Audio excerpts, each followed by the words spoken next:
Bonjour. La mort dans la cité de Francis Schaeffer, suite du chapitre 4. Reprenons le texte biblique. Dans les prophètes de Samarie, j'ai vu de l'extravagance. Ils ont prophétisé par Baal, ils ont égaré mon peuple d'Israël. Cela se rapporte au royaume du Nord. Les choses allaient-elles mieux dans le royaume du Sud? Écoutez Jérémie dont la vision passe de l'un à l'autre. Mais dans les prophètes de Jérusalem, j'ai vu des choses horribles. Ils sont adultères, ils marchent dans le mensonge, ils fortifient les mains des méchants. Et quoi, n'est-ce pas la fameuse morale de situation, éthique flexible qui juge du bien et du mal, non à la lumière d'absolus intangibles, mais en fonction des situations concrètes. Pour cette morale, l'adultère, par exemple, est parfois licite.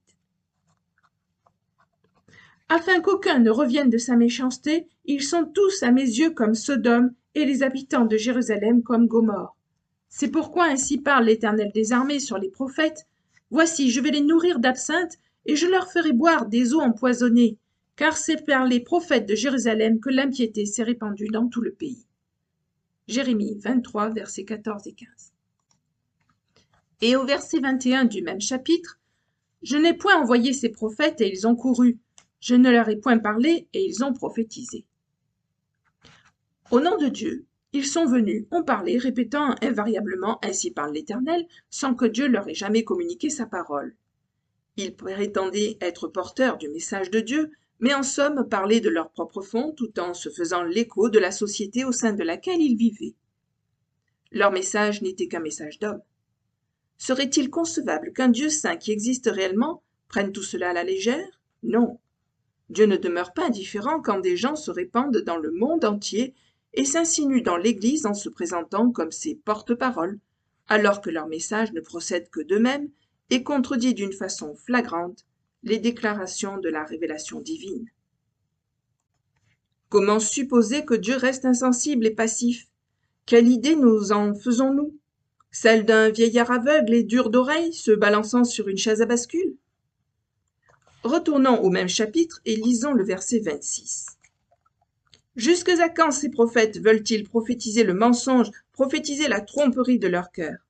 Puis le verset 30, spécialement vigoureux.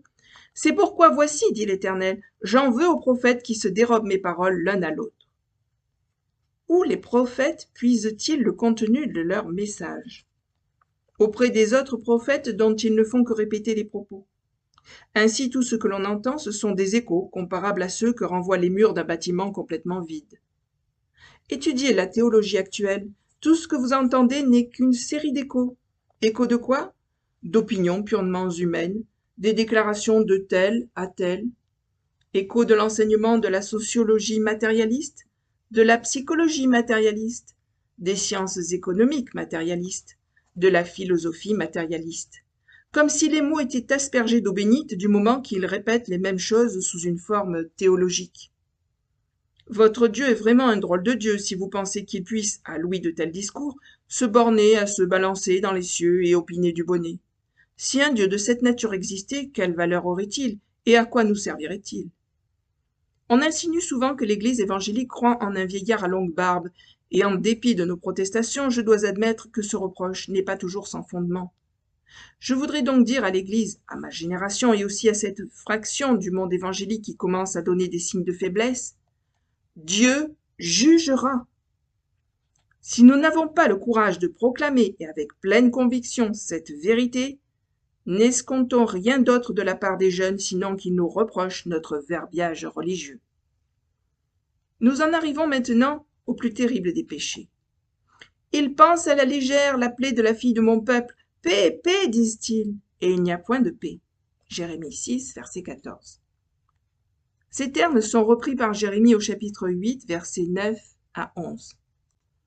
Qu'est-ce que cela veut dire? Imaginez simplement que pour remettre en état un tout vieux mur lézardé et prêt à s'écrouler, on se contente de le blanchir à la chaux. C'est ce type de solution à bon marché que les prophètes adoptent quand ils se contentent de penser à la légère la plaie de la fille de mon peuple. Penser dans le sens pansement. Ils disent « Ne perdez pas courage, cela va mieux que vous ne le pensez. Ne vous tracassez pas, la situation n'est pas si mauvaise. » Et Dieu déclare, « Il n'est rien que je haïsse autant que ce langage. Mon peuple est sous la condamnation pour s'être révolté contre moi, et toutefois les prophètes, qui prétendent parler en mon nom, osent dire paix, paix, quand il n'y a point de paix. » Plus avant, dans la prophétie de Jérémie, nous retrouvons la même note sur les faux prophètes. « N'écoutez pas les paroles des prophètes qui vous disent « Vous ne serez point servis au roi de Babylone, car c'est le mensonge qu'ils vous prophétisent. Je ne les ai point envoyés, dit l'Éternel, et ils prophétisent le mensonge en mon nom, afin que je vous chasse et que vous périssiez, vous et les prophètes qui vous prophétisent. » Jérémie 27, versets 14 à 15. C'est exactement la même méthode. Parler à la légère d'une situation sérieuse, proposer toutes sortes de solutions secondaires aux graves problèmes du temps. Qu'est-ce qui a provoqué l'effondrement de notre culture? Les 2 guerres mondiales? Détrompez-vous. Si l'édifice avait été solide, ces catastrophes n'auraient pu le détruire. Si notre culture n'avait pas déjà été minée de l'intérieur et attaquée dans ses centres vitaux, elle aurait résisté au choc des 2 guerres mondiales. On s'entend souvent dire « Ne vous faites pas de soucis, ce n'est qu'un problème technologique et la technologie pourra aisément le résoudre. » C'est faux. Si le monde avait eu un véritable fondement chrétien, les problèmes technologiques en eux-mêmes n'auraient pu l'amener où il en est actuellement.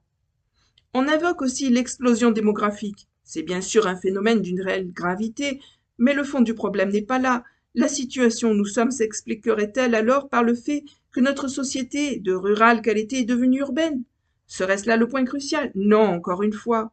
Si l'on se contente de résoudre le problème urbain, on ne fait que penser superficiellement la plaie. Il est commun aujourd'hui d'entendre proposer toutes sortes de solutions secondaires pour des problèmes secondaires. Tous ces problèmes se posent, c'est vrai, mais ils sont périphériques et ne constituent pas le problème central. Et ceux qui, dans l'Église, se servent du langage théologique pour river nos regards sur ces problèmes comme s'ils étaient au centre de tout, encourent le jugement de Dieu, car ils oublient que la cause réelle du gâchis où nous sommes réside dans notre éloignement de Dieu et de la vérité qu'il nous a révélée. Le vrai problème, le voici. L'édifice est tellement miné que même de faibles secousses l'ébranlent en profondeur. Nous trouvons au chapitre 28, versets 1 à 5, l'exemple frappant du prophète Anania qui disait aux Juifs « Ne vous faites pas de soucis, tout ira bien » et leur rassurait que, au bout de 2 ans, Dieu renverrait de Babylone les captifs qui y avaient été emmenés. Dieu lui répond par l'intermédiaire de Jérémie « Anania, c'est faux, et Dieu te jugera parce que tu as menti au peuple. Tu prétends que tout va bientôt s'arranger alors que ces ennuis ne font que commencer. » C'est très grave, assurément, d'utiliser le nom de Dieu pour affirmer que des solutions secondaires peuvent résoudre nos problèmes, alors que le vrai problème tient au fait que les hommes ont tourné le dos à Dieu et à la révélation qu'il a donnée lui-même sous forme de propositions précises. Non content de s'adresser aux autorités en général, Jérémie désignait chaque notable par son nom. Manassé le roi, au chapitre 15. Pashur, le surintendant du temple de l'Éternel, au chapitre 20. Sédécias, au chapitre 21. Shallum, Joachim, Jéconia, chapitre 22. Tous les 4 rois.